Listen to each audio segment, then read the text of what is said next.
Baik, bismillahirrahmanirrahim. Assalamualaikum warahmatullahi wabarakatuh. Alhamdulillahirrabbilalamin. Assalatu wassalamu ala asrofil anbiya'i wal mursalin wa ala alihi wa sahbihi ajma'in. Allahumma sholli ala sayyidina Muhammad wa ala sayyidina Muhammad. Oke, yang pertama, untuk memenuhi tugas akhir ataupun UAS mistisisme agama, saya akan mempresentasikan atau menjelaskan sedikit tentang mistisisme agama. Baik, langsung saja kepada pembahasan. Mistisisme. Menurut asal kata, mistik berasal dari bahasa Yunani, itu mistikos yang artinya rahasia, serba rahasia, tersembunyi, gelap atau terselubung dalam kekelaman. Jadi, mistik itu artinya kegelapan, terselubung, tersembunyi dalam kekelaman.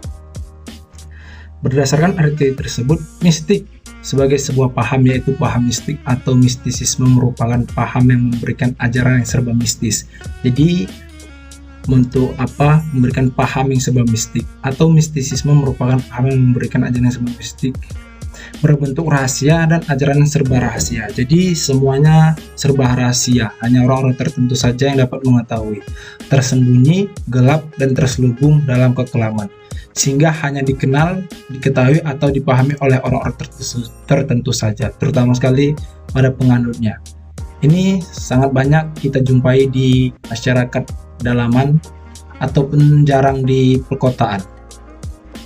Mistisisme dalam bahasa Inggris mysticism, bahasa Yunani mysterion, dari mistis orang yang mencari rahasia-rahasia kenyataan, atau main, menutup mata sendiri.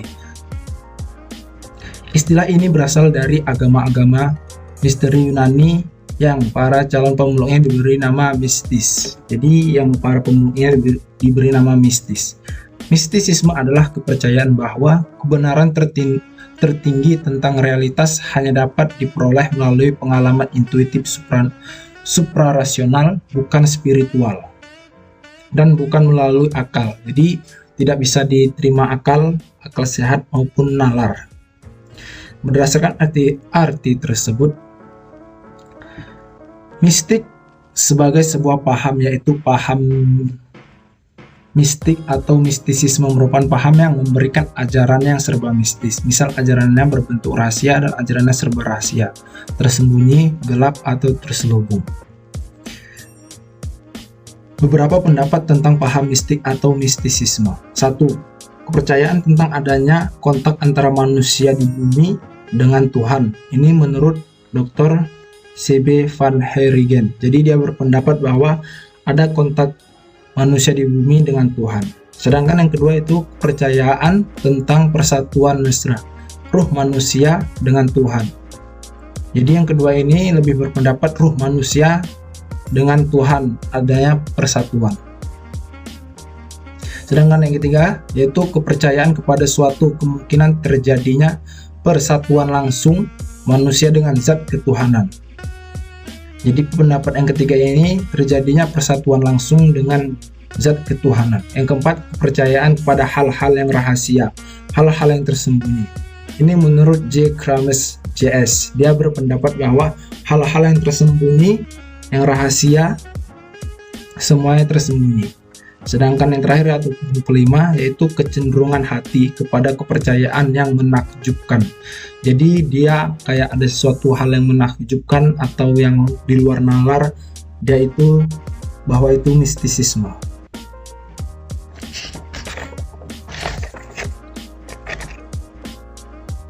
Lanjut yaitu pada ajaran dan sumber-sumbernya. 1 yaitu subjektif. Selain serba mistis, ajarannya juga serba subjektif, tidak objektif. Tidak ada pedoman dasar yang universal yang otentik, bersumber dari pribadi tokoh utamanya, sehingga paham mistik itu tidak sama satu sama lain meski tentang hal yang sama, sehingga pembahasan dan pengalaman ajarannya tidak mungkin dikendalikan atau dikontrol dalam arti yang semestinya.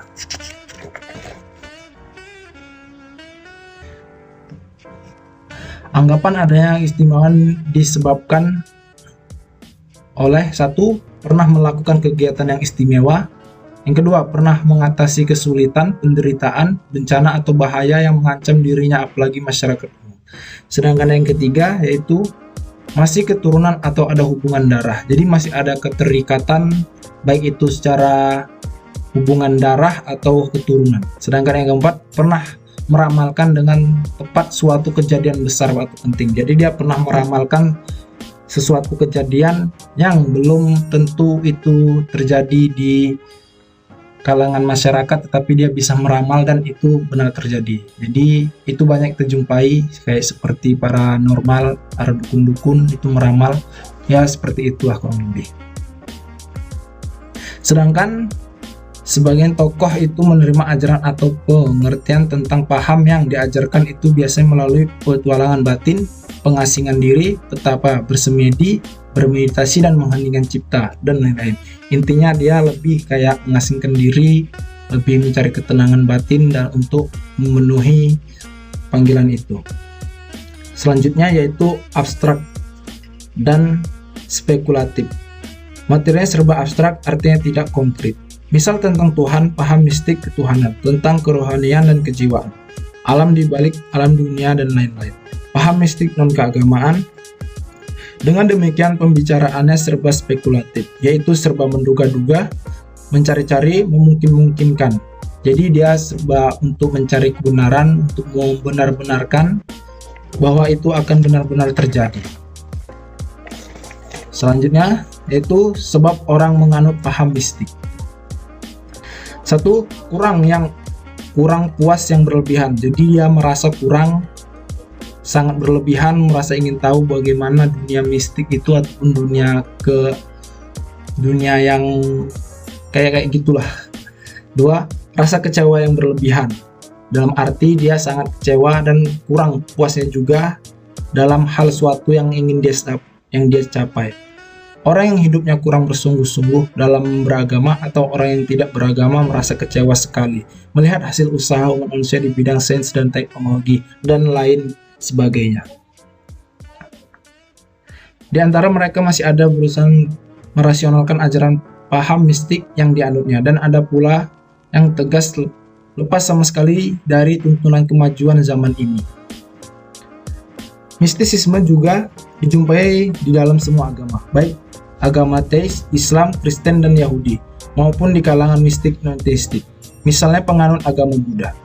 Menurut Profesor Harun Nasution, dalam tulisan Orientalis Barat, mistisisme yang dalam Islam adalah tasawuf disebut sufisme.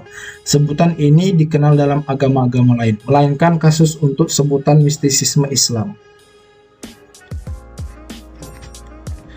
Sebagaimana halnya mistisisme, tasawuf atau sufisme mempunyai tujuan memperoleh hubungan langsung dan disadari dengan Tuhan, sehingga disadari benar bahwa seseorang berada di hadirat Tuhan. Selanjutnya yaitu hal-hal yang termasuk mistisisme. A. Yaitu ilmu gaib. Yang dimaksud dengan ilmu gaib di sini ialah cara-cara yang masuk menggunakan kekuatan-kekuatan yang diduga ada di dalam alam gaib. Jadi kayak ilmu-ilmu hitam, ilmu gaib, dan semacamnya. Berdasarkan fungsinya, kekuatan gaib itu dapat bagi menjadi 4, yaitu 1. Kekuatan gaib hitam. Itu untuk mempunyai pengaruh jahat atau untuk niat buruk menyakiti orang-orang dan untuk kepentingan dia sendiri. Sedangkan kedua yaitu kekuatan gaib merah, untuk melumpuhkan kekuatan atau kemampuan orang lain. Sedangkan yang ketiga itu kekuatan gaib kuning untuk praktik okultisme, lebih kayak dukun gitu sih. Sedangkan yang keempat yaitu kekuatan gaib putih, ini untuk kebaikan. Jadi ada yang baik, ada yang jahat, tapi kebanyakan di masyarakat lebih banyak untuk berbuat jahat sih, untuk menyombongkan diri bahwa dia itu punya ilmu gaib ataupun ilmu-ilmu hitam yang semacamnya. Selanjutnya yaitu B. Magis. Untuk menjelaskan hubungan antara unsur-unsur kebatinan ini, kita dipertentangkan magis ini dengan masalah lain yang erat hubungannya, yaitu magic dan tahayul. Orang percaya bahwa membunuh seorang dapat dipergunakan sebagian yang berasal dari tubuh orang yang dimaksud, misal untuk membunuh musuh dengan cara membakar rambut atau kukunya. Jadi untuk mengalahkan musuh atau membunuhnya, kita harus membakar salah satunya dari anatomi tubuhnya seperti kulit, rambut, ya ataupun yang semacamnya. Sedangkan yang kedua yaitu magis dan ilmu gaib. Jika kita digunakan contoh di atas, maka mempercayai kemampuan membunuh dengan menggunakan kemampuan rambut dan kuku melalui suatu proses pengelolaan tertentu secara irasional tergolong ilmu gaib. Jadi lebih kayak ke ilmu gaib, kayak kesantet ini kayaknya sih. Ketiga yaitu magis dan kultus, dan dianggap mempunyai kekuatan memaksa kehendak kepada supranatural. Kultus merupakan perbuatan yang terbatas pada mengharap dan mempengaruhi supranatural. Sedangkan yang C yaitu kebatinan. Menurut Profesor Jojo Diguno SH, berdasarkan hasil penelitian di Indonesia, aliran kebatinan dapat dibedakan menjadi yaitu satu, golongan yang hendak menggunakan kekuatan gaib untuk melayani berbagai keperluan manusia, seperti untuk menolong kehidupannya sehari-hari atau untuk orang banyak. Sedangkan yang kedua itu golongan yang berusaha untuk mempersatukan jiwa manusia dengan Tuhan selama manusia itu masih hidup, agar manusia itu dapat merasakan dan mengetahui hidup di alam baka sebelum manusia itu mengalami mati. Jadi lebih kayak ke spiritual untuk mendekatkan diri pada Tuhan dan lebih untuk mencari ketenangan, bukan mencari hal-hal yang sensasi ataupun kesombongan untuk bahwa saya ini punya ilmu kebatinan. Sedangkan D yaitu para psikologi. Menurut ilmu jiwa, gejala jiwa manusia itu dapat dibagi atas tuh gejala jiwa yang normal, yang terdapat pada orang yang normal. Ini normal sih, ya normal. 2. Gejala jiwa yang abnormal terdiri dari A. Gejala jiwa supranormal, B. Gejala jiwa paranormal, C. Gejala jiwa abnormal. Sedangkan yang E yaitu aliran kebatinan dan schizophrenia. Akibat psikologis lainnya dari aliran kebatinan dapat berupa satu, pemimpin terlalu terlibat secara emosional terhadap pengikutnya. Yang kedua, pemimpin cenderung untuk membiarkan individu tergantung pada karismanya dan mungkin mengarah kepada kultus individu. Sedangkan yang ketiga yaitu sering terjadi unsur eksploitasi dan pribadi-pribadinya yang mengindap paranoida yang ingin menarik simpati. Sedangkan keempat, memungkinkan terjadinya depresi yang menjurus ke arah pengorbanan diri. Selanjutnya yaitu tasawuf sebagai mistisisme Islam. Di kalangan para intelektual barat, istilah tasawuf sering disebut sebagai mistisisme. Ada pula yang menyebutnya zuhudisme. Pada mulanya, istilah mistisisme itu diperkenalkan oleh intelektual barat untuk menyambut fenomena atau aspek ke dalam tradisi Kristen yang menurut paham mereka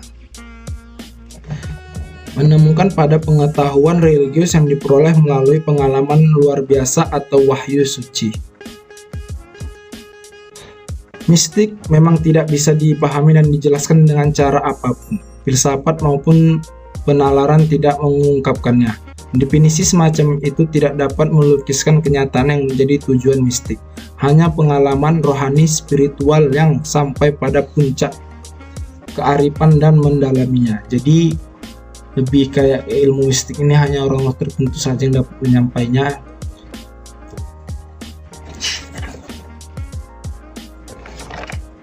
Jadi menurut saya yaitu mistik yaitu ilmu. Banyak sih orang-orang di kalangan masyarakat ataupun di pedesaan khususnya yang masih mempercayai yaitu mistis ataupun ilmu gaib, masih banyak praktek, tapi hanya orang tertentu saja, jarang kita jumpai. Dia tidak mau menyombongkan. Jadi berbicara mengenai mistis ini banyak sekali, baik maupun tidak percaya kita serahkan kepada pribadi masing-masing. Itu hak prioritas diri kita masing-masing untuk percaya maupun tidak percaya. Jadi sebagai umat yang beragama, kita pun harus mengimani hal-hal yang seperti itu, karena itu tidak sampai ke logika kita ataupun tidak diterima oleh akal, melainkan hanya orang tertentu saja yang dapat mengapakannya. Baik, mungkin itu saja yang dapat saya sampaikan dari penjelasan ini mengenai mistisisme agama. Lebih dan kurang saya mohon maaf. Saya akhiri, billahi taufik wal hidayah. Assalamualaikum warahmatullahi wabarakatuh.